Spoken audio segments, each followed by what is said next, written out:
తాకట్టులో ఉన్న బంగారాన్ని విడిపించి ఆ రోజు ఆన్లైన్ రేటుకే మేము కొంటాం. Sharma gold company.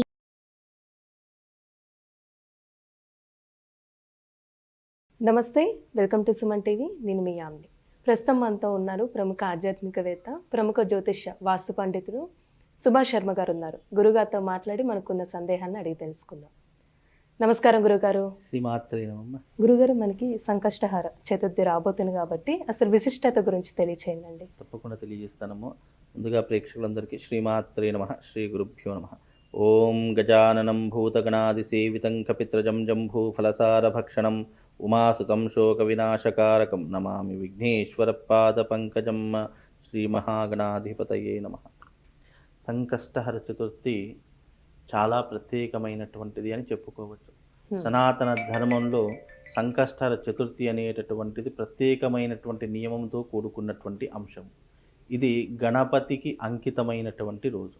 గణపతి యొక్క అనుగ్రహాన్ని పొందడానికి, అలాగే ఈ పేరులోనే ఒక ప్రత్యేకత, ఒక మ్యాజిక్ ఉంది. ఏంటంటే సంకష్టహర చతుర్థి అంటే సకల దారిద్ర్యములను, సకల కష్టములను హరింపజేయునటువంటిది అని సంకష్టహర చతుర్థి. అది చతుర్థి రోజున చేసుకుంటే గనక సకల దారిద్ర్యములు, సకల కష్టములన్నీ కూడా హరింపజేసేటటువంటిది అని అర్థం. అందుకే సంకష్టహర చతుర్థి. అంటే జీవితంలో మనిషి అనేటటువంటి జీవి ఎప్పుడూ కూడా సుఖదుఖాలకు లోనై ఉంటాడు, అతీతుడుగా సుఖదుఖాలకు లోనై ఉంటాడు. కాబట్టి మన జీవితంలో కష్టాల నుంచి అధిగమించాలి, కష్టాల నుంచి బయటపడాలి అనడానికి ఏదైనా సులువైనటువంటి మార్గం ఏదైనా ఉంది. భగవంతుడు సృష్టించిన సృష్టిలో కొన్ని తిథివార నక్షత్ర ముహూర్త యోగాలకు కొన్ని దూరం చేసేటటువంటి లక్షణాలు ఉంటాయి. అంటే గనక అది సంకష్టహర చతుర్థి అని చెప్పుకోవచ్చు. ఎందుకు అనంటే గనక ఈ సంకష్టహర చతుర్థి రోజున చేయవలసినటువంటి ధర్మాచరణ, కార్యాచరణ, అలాగే భగవంతునికి మనం ఎలాంటి కైంకర్యాలు చేయాలి, ఏం చేస్తే భగవంతుడి యొక్క సంపూర్ణమైనటువంటి అనుగ్రహం మన మీద పడి మనలో ఉన్నటువంటి అంధకారాన్ని తొలగిస్తాయి అని చెప్పేటటువంటిదే ఈ సంకష్టహర చతుర్థి. అలాగే విఘ్నేశ్వరుడు సర్వగణాలకు అధిపతిగా నిలిచాడు. కాబట్టి విఘ్నేశ్వరుడు యొక్క ఆరాధన వల్ల సిద్ధి, బుద్ధి, జ్ఞానము, విద్య, ఐశ్వర్యం ఇవన్నీ కూడా గణపతి ద్వారా కలిగేటటువంటి అంశములు. కనుక ఈ గణపతి యొక్క అనుగ్రహం ఉండడం చేత మనకు ఆటంకాలు దూరం అవుతాయి, అలాగే ఐశ్వర్యం కలుగుతుంది. ఎన్నో రకాలైనటువంటి ఇబ్బందుల నుండి మనం అధిగమించడానికి ఈ సంకష్టహర చతుర్థి అనేటటువంటిది మనం ఉపయోగించుకుంటాము. అలాగే ఈ సంకష్ట చతుర్థి చంద్రోదయానికి చాలా ప్రత్యేకత. ఎప్పుడైతే చంద్రోదయం నిండుగా ఉంటుందో ఆ సమయంలో భగవంతుని యొక్క వ్రతము చేసి ఆ చంద్ర దర్శనం అయిన తర్వాత మనం ఉపవాస దీక్షను వదలాలి అని అర్థము. ఎవరైతే సంకష్టహర చతుర్థి వ్రతాన్ని చేస్తారో, ఎవరైతే సంకష్టహర చతుర్థి అనేటటువంటి నియమాన్ని పాటిస్తారో వాళ్ళకు ఉపవాస దీక్ష, అలాగే బ్రహ్మచర్య దీక్ష, అలాగే భూమి మీద పడుకోవడము, అలాగే వాళ్ళు ఎప్పుడు ఆ రోజంతా కూడా ఉపవాస దీక్ష వహించి చక్కగా స్వామివారి యొక్క ఆరాధన చేసుకోవడం, స్వామివారిని నిరంతరం మననం చేసుకోవడం, అంటే స్వామివారి యొక్క నామం మననం చేసుకోవడం వాళ్ళకు ఉన్నటువంటి ప్రత్యేకమైనటువంటి దీక్ష. ఆ సమయంలో ఎవరి ఇంటి దగ్గర తినకూడదు. అలాగే ఆ రోజు నిండుగా ఉపవాస దీక్షను వహించి చంద్రోదయమైన తర్వాతనే ఉపవాస దీక్ష విరమించాలి అనేటటువంటిది దీని యొక్క ప్రత్యేకమైనటువంటి నియమం. చాలా ఆలయాలలో కూడా ఈ సామూహికంగా సంకష్టహర చతుర్థి వ్రతాలు కూడా చేస్తూ ఉంటారు, హోమాలు కూడా చేస్తూ ఉంటారు. మోదక హోమం, గణపతికి ఇష్టమైనటువంటి మోదక యాగం చేస్తూ ఉంటారు. చక్కగా ఈ యొక్క సంకష్టహర చతుర్థి అనేది ఒక రోజు, ఒక నెలలో చేసుకునేట్టుగా చాలా మంది సంవత్సరాల కాలం పాటు ఈ యొక్క వ్రతాన్ని ఆచరిస్తూనే ఉంటారు, ఉపవాస దీక్షను చేస్తూనే ఉంటారు.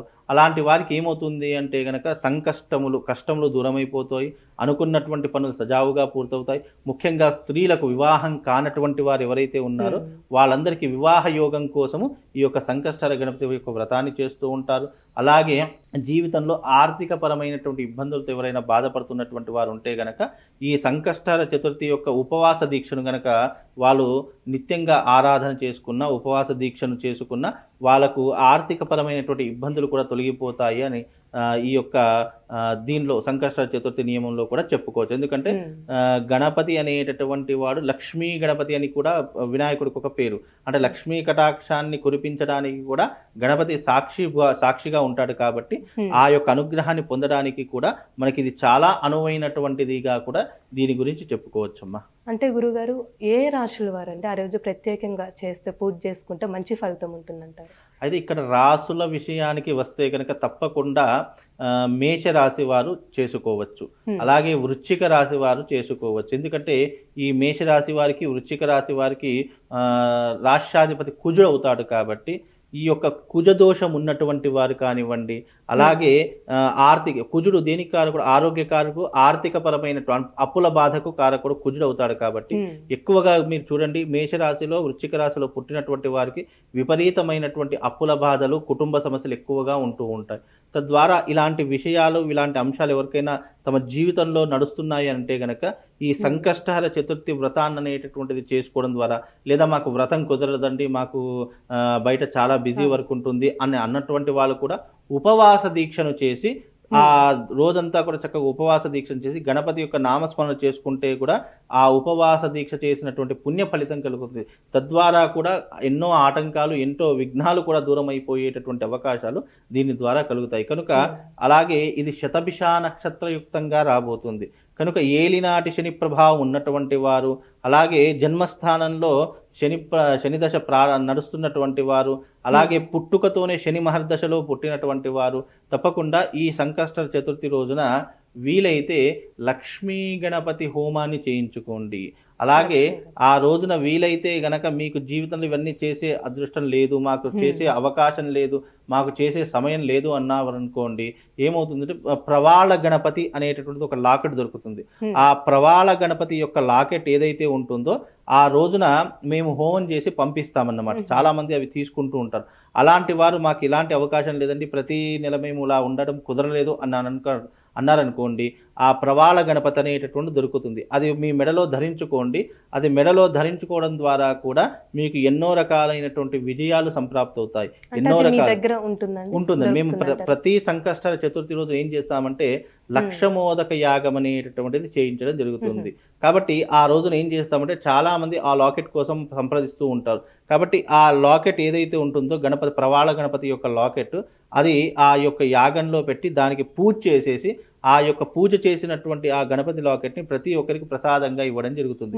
కనుక అది మీ మెడలో ఉంటే కనుక మీకు గణపతి యొక్క సంపూర్ణమైనటువంటి అనుగ్రహము ఎప్పుడూ కూడా మీకు దొరుకుతుందమ్మా. ఒకవేళ తీసుకున్న తర్వాతకి ఏమైనా నియమాలంటూ పాటించాలండి? నియమాలంటూ దానికి ప్రత్యేకమైన రోజు అంటూ అయితే నియమాలంటూ ఏమి ప్రత్యేకంగా ఉండదు. ఎందుకంటే అది గణపతి యొక్క రక్షగా ఇస్తాము.